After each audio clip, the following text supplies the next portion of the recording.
Welcome to FUNC YOU UP, the podcast that gives you the best of functional medicine, nutrition, and wellness in 8 minutes or less.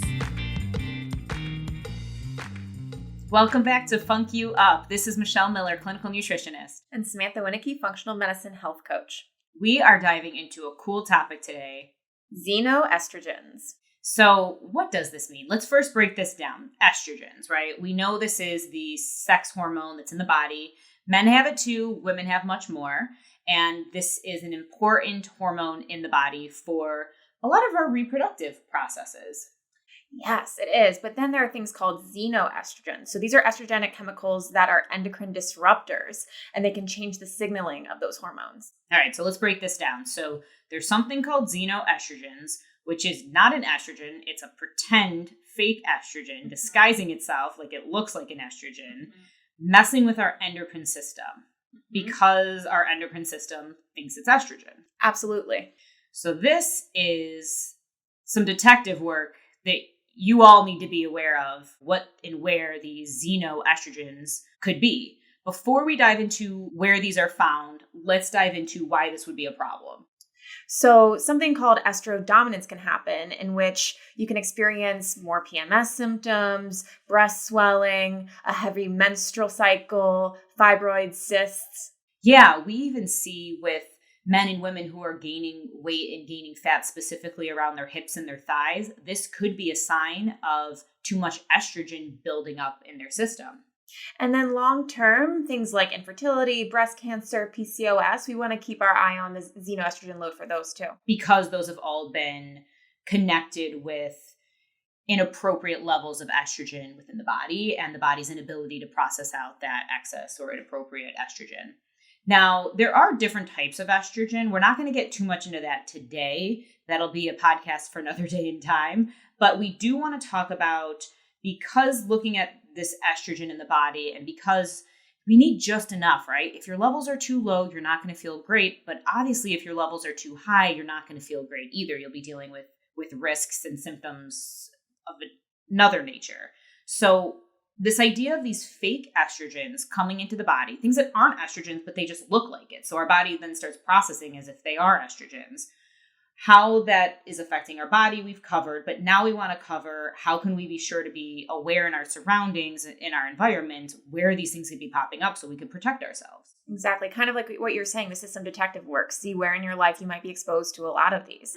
So it can come from a lot of different places. It can come from shampoos, conditioners, lotions, cosmetics. It can come from household products, cookware. It can come from food storage containers. So let's break that down a little bit and kind of go through some different tips we have to make sure that we're lowering that load.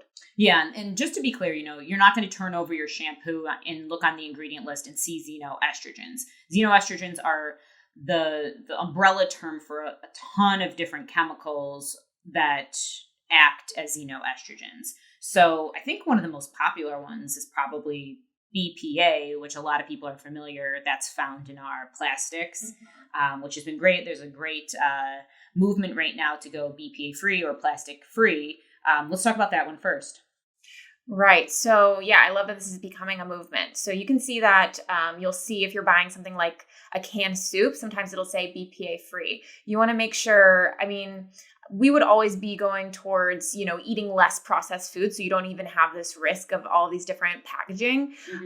So, it's in linings of cans, canned beverages, food boxes, hot beverage lids. Yeah. And receipt paper is actually, receipt paper, is this right? Contains more BPA than most products. I know it's a big one. I don't know how much. So, I think the idea there too is if you don't need to take a receipt for something, don't touch it, right? It is the source of BPA. They do make BPA-free receipt paper, but unless you're buying it and you doing that for your company, you wouldn't know if it was BPA-free. So, yeah, I think also, we talk about meal prepping with a lot of our clients. And if you're meal prepping and putting warm foods into plastics, that's a good way to activate those chemicals that are in the plastics. That BPA is going to be leaching onto the food. And then you microwave it later. Yeah, if you're heating up your food in the microwave in a plastic, that's another way let's pour some more of those, BPA right into the food you're eating. So it's good things to be aware of. It's great to invest in the glassware. So you also want to be thinking about what you're cooking your food in. So nonstick pans, those are a big one too. And you're heating up that food, right? It's getting leached right in there. Yeah, there's this crazy long chemical in it. It's the acronym is PFOA, but that also is one form of a xenoestrogen. We always recommend stainless steel. Soy, we talked about this in another episode, that can act in some people as a xenoestrogen, which is also a concern of, a lot of the processed soy, why we would want to stay away from that. I think also with a lot of our cleaning agents, a lot of our cosmetic products that have chemicals in it, we have to be aware of those because we're using that on our skin, especially. It's coming into on our life on a daily basis. I think EWG has a really good resource for that too. Love that. So EWG, environmentalworkinggroup.org. This is an organization that their sole purpose is just to provide education to the public. And they have, is it called Skin Deep? Yes, that's what it is. And you can see what your cosmetics are on a scale from 1 to 10 on how clean they are. So I think generally below a level 4 is really good. So you can actually plug in your products you're using right now, soaps, lotions, makeup, anything like that, and see what type of endocrine disruptors, chemicals are in your products that you're putting on your skin every day. And then the last tip that I'd have is making sure that if you're consuming dairy, make sure it's organic. You want to make sure that you're not consuming any of those hormones that have been, any of the hormones or any of the antibiotics that were used to treat the cows. I guess for all animal products then, that's probably. Oh yeah, definitely. Yeah, that's a great idea. EWG, that was a great recommendation. They have an app that I use all the time. EWG also has a portion on their site. I mean, their site is a wealth of knowledge. If you're not familiar, you should definitely take a deep dive into their website because they provide so much great information. But they have a list. It's the Dirty Dozen list of endocrine disruptors.